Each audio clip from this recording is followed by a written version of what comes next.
कधी एखाद्या मुलीचं आयुष्य एका दिव्याच्या उजेडात बदलतं, जेव्हा ती पहिल्यांदा सून म्हणून नाही, मुलगी म्हणून ओळखली जाते. ही तिची कहाणी आहे, लग्नानंतरची पहिली दिवाळी, जिथं दिवे लागले घरात आणि प्रेम उजळलं मनात. तिला या घरात येऊन 2च महिने झाले होते, पण प्रत्येक गोष्ट अजूनही नवीनच वाटायची. भिंतीचा सुगंध वेगळा, माणसांची बोलण्याची पद्धत वेगळी आणि सगळ्यात वेगळं ती इथे सून आहे हे सतत मनात येणं. सकाळी आई सासू म्हणाली, उद्या तुझी पहिली दिवाळी आहे, सगळं तुझ्या हातचं हवं. ते ऐकून ती हसली, पण आतून हलकीशी भीती आली. काय माहीत काय चुकलं तर, काय माहीत सगळ्यांना आवडलं नाही तर. रात्री ती पलंगावर पडली, पण झोप येईना. आईची आठवण, जुनं घर, दिवाळीचा सुगंध सगळं मनात दरवळलं होतं. पहाटे उठून तिनं फुलं आणली, पण हात थरथरत होते.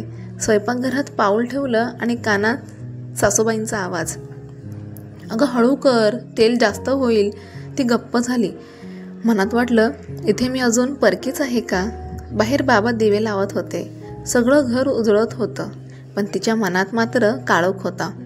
ती ओट्यावर बसली, फुलं वेचत होती. डोळ्यात पाणी आलं. तिला तिच्या आईची आठवण आली. आई, तुझ्याशिवाय दिवाळी कशी करू? तेवढ्यात मागून हलका आवाज आला. काय झालं, इतकी शांत का? ती वळली. तिचा नवरा उभा होता, हातात एक दिवा घेऊन. तो म्हणाला, दिवे तर सगळीकडे लावतात, पण आज मला माझं घर उजवायचं आहे तुझ्या हास्याने. तिच्या डोळ्यात चमक आली, पण आवाज गेला. ती फक्त इतकंच म्हणाली, मलाही भीती वाटते, काही चुकलं तर. तो हसला.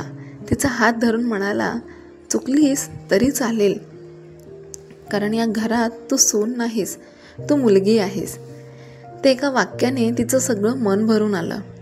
त्या क्षणी तिला जाणवलं, ही दिवाळी फक्त दिव्यांची नाही, तिच्या स्वीकृतीची आहे.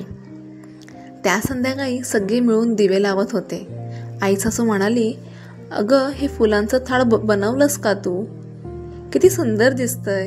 बाबा हसत म्हणाले, आमच्या घरात आता खरंच प्रकाश आला आहे. ती हसली, डोळ्यात अश्रू आणि मनात अपार प्रेम. आता ती परकी नव्हती, ती या घराची आत्मा झाली होती. नवऱ्याने तिच्या खांद्यावर हात ठेवून हळूच म्हटलं, पाहिलंस का, ही तुझी दिवाळी आहे आणि हे घर आपलं आहे. त्या क्षणी तिला जाणवलं, घर म्हणजे फक्त भिंती नाहीत, ते माणसांचं प्रेम, आपलेपण आणि नात्यांचा सुगंध असतं. रात्री ती देवासमोर उभी राहिली. कपाळावर हात ठेवून शांतपणे म्हणाली, देवा, या घरात मला माझं घर सापडलं आणि या माणसात माझं आयुष्य. त्या क्षणी दिव्याचा प्रकाश तिच्या चेहऱ्यावर पडला आणि तिच्या हास्याने खरंच घर उजळलं.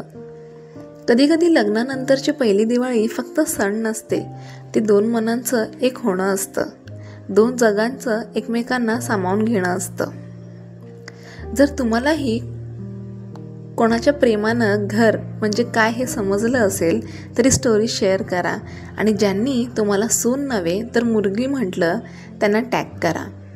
तुम्हाला जरी कथा आवडली असेल तर आपल्या प्रेमी कथा चॅनलला सबस्क्राईब करायला विसरू नका. कमेंट करून सांगा तुम्हाला ही कथा कशी वाटली. लाईक करा. पुन्हा भेटूया एका नवीन कथेसोबत. श्री स्वामी समर्थ.